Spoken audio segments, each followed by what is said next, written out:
Assalamualaikum.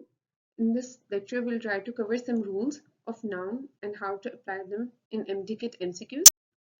तो सबसे पहला रूल जो आज हम डिस्कस करना है वो है rule number 9 which state while using everybody, everyone, anybody and each, the pronoun of masculine or the feminine gender is used according to the text. यानी ये कि जब भी आपके पास कोई भी सेंटेंस रिटन फॉर्म में आता है और उसके अंदर everybody, everyone या anybody या फिर each यूज होता है तो उसके बाद आपने क्या करना है कि जो प्रोनाउन यूज करना है वो मेस्कुलिन भी हो सकते हैं या फेमिनिन भी हो सकता है, वो कॉन्टेक्स्ट पे डिपेंड कर रहा है. फॉर एग्जाम्पल मैं कहती हूँ कि that each of the girls is having her meal. ठीक है, अब चूंकि मैंने ईच के बाद क्या किया है कि मैंने उस पूरे के पूरे कॉन्टेक्स्ट में वर्ड गर्ल यूज कर लिया, तो वो कॉन्टेक्स्ट में वर्ड गर्ल यूज आ गया हो गया. उसके बाद मुझे अल्टीमेटली हर ही यूज करना पड़ा क्योंकि फेमिनिन प्रोनाउन है. इसी तरह अगर मैं कहती कि that each of the boys is having his meal, अब चूंकि मैंने इस सेंटेंस में बॉयज यूज कर लिया है ईच के बाद, जिसकी वजह से कॉन्टेक्स्ट में मैस्कुलिन आ गया है, तो उसके लिए जो प्रोनाउन यूज करेंगे वो भी मैस्कुलिन होगा, जो कि होगा बेसिकली हिज. ये चीज आपने याद रखनी है जब भी आप कोई सेंटेंस लिख रहे हो. ठीक है, जैसे अगर यहाँ पर लिखा हुआ है that I shall be happy to help each of the boys in his practice. ठीक है, अब इसमें इन हिज प्रैक्टिस क्यों यूज हुआ है, क्योंकि ईच के बाद क्या आ गया, बॉयज आ गया. तो ईच के बाद बॉयज जो था वो कॉन्टेक्स्ट में इंडिकेटिव था कि अब आपने क्या यूज करना है, अब आपने एक जो आगे प्रोनाउन यूज करना है वो आपका मैस्कुलिन प्रोनाउन होना चाहिए, जो कि इस केस में हिज है.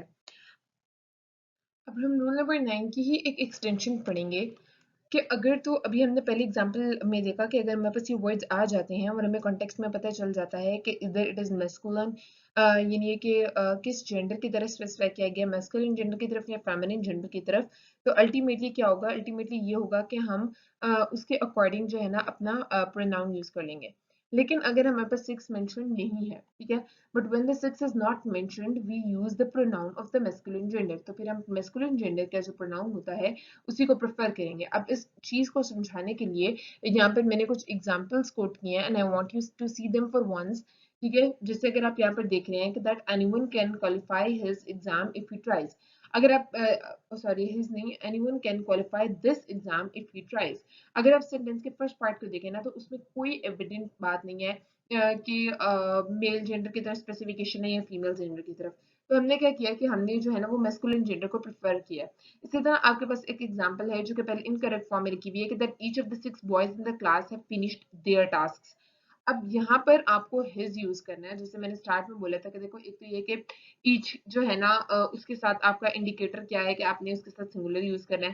दूसरे नंबर पे ये कि कॉन्टेक्स्ट ने आपको बता दिया कि यहाँ पर बॉयज वर्ड आ गया, तो जब बॉयज वर्ड आ गया तो आपने प्रेफर करना है कि आप मैस्कुलिन जेंडर वाले प्रोनाउन को ही यूज करें. लेकिन यहाँ पर देखिए देयर यूज हुआ जो यूजुअली प्लूरल के लिए यूज होता है, जो कि टेक्निकली इस केस में जो है ना वो रॉन्ग है. ओके, अब हम डिस्कस जो नेक्स्ट रूल करेंगे वो होगा रूल नंबर 10. ठीक है, रूल नंबर 10 का क्या कोट करता है, रूल नंबर 10 ये कोट करता है कि that the pronoun one must be followed by one's. यानी है कि अगर आप किसी भी सेंटेंस में किसी भी सेंटेंस को वन से स्टार्ट कर रहे हैं ना तो आपने उसके लिए जो पोजेसिव प्रोनाउन बनाना है वो भी आपका वंस ही होना चाहिए. तो आप हिज हर वगैरह यूज नहीं करेंगे. अगर आप हिज या हर वगैरह यूज करते हैं तो वो फिर रूल की अकॉर्डिंग्स में नहीं होगा और वो एक एरर होगा, वो एक फेलेसी होगी which you will ultimately have to identify. ठीक है, जैसे फॉर एग्जांपल यहाँ पर जो है ना वो मैंने एक करेक्ट और इनकरेक्ट फॉर्म में लिखा है फॉर यू टू अंडरस्टैंड. आप इन दोनों को कंपेयर करेंगे ना तो आपको ये चीज जो है ना वो ज्यादा अच्छे से समझ आएगी that how you have to take this thing further. ठीक है, जैसे फॉर एग्जांपल यहाँ पर लिखा हुआ है कि that one must finish his homework in time. ठीक है, अब यहाँ पर जब आपने वन लिख दिया ना तो आपने स्पेसिफाई नहीं किया कि आप किसी लड़के की बात कर रहे हैं या फिर लड़की की बात कर रहे हैं. ठीक है, तो अब अगर आप यहाँ पे हिज यूज करेंगे ना तो वो टेक्निकली रॉन्ग हो जाएगा. तो वन के साथ आपने जो फिर यूज करना है ना वो वंस है ना, ही तो आप यहाँ पर हिज यूज कर सकते हैं ना ही आप यहाँ पर हर्ज यूज कर सकते हैं. इसकी जो अच्छी जो बेहतर एग्जांपल है वो है one's. So one must finish one's homework in time. ठीक है, तो यही इसकी जो है ना वो करेक्ट फॉर्म होगी. अब जो नेक्स्ट रूल हमने आज के लिए पढ़ना है वो है कि दैट आपके पास कुछ सर्टेन वर्ड्स होते हैं, ठीक है, जिनको आप कहते हैं कि ये आपके पास ट्रांजिटिव वर्ड्स हैं. इसके बाद हमेशा रिफ्लेक्स नाउन जो है ना वो फॉलो होता है. अब पहले तो आप ये देखें कि ट्रांजिटिव वर्ब्स होते कौन से हैं। जैसे for example enjoy, apply, resign, acquit, drive, exert, avail, pride, absent, etc. ठीक है। अब ये जो वर्ड्स हैं ये सारे के सारे ट्रांजिटिव वर्ड्स हैं। अगर आपके पास सेंटेंस में ये वर्ड्स आ जाते हैं तो इसके बाद आपने जो वर्ड यूज करना है वो है रिफ्लेक्सिव प्रोनाउन। अब रिफ्लेक्सिव प्रोनाउन एग्जैक्टली होता क्या? रिफ्लेक्सिव प्रोनाउन होते हैं like yourself, myself, himself, herself, it self.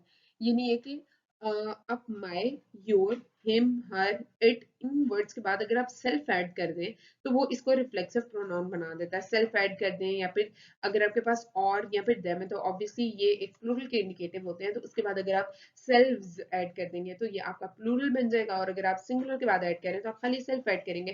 तो ये होते हैं बेसिकली रिफ्लेक्सिव प्रोनाउंस, ठीक है। और ये रिफ्लेक्सिव प्रोनाउंस हमेशा ट्रांजिशन वर्ड्स के बाद, ट्रांजिटिव वर्ब्स के बाद आते हैं।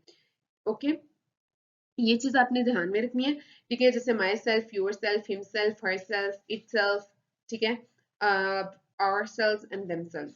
तो ये बेसिक्स जब आप याद रखेंगे तो आपके लिए जो है ना वो सेंटेंस में इनको यूज करना आसान रहेगा। ये वाले वर्ड्स जो है वो ये आपको अल्टीमेटली याद करने पड़ेंगे, क्योंकि अगर आप ये याद नहीं करेंगे तो आप सेंटेंस में आइडेंटिफाई नहीं कर सकेंगे कि ये कहाँ पर है, फिर आप जो है ना वो मिस्टेक को भी नहीं पॉइंट आउट कर सकेंगे।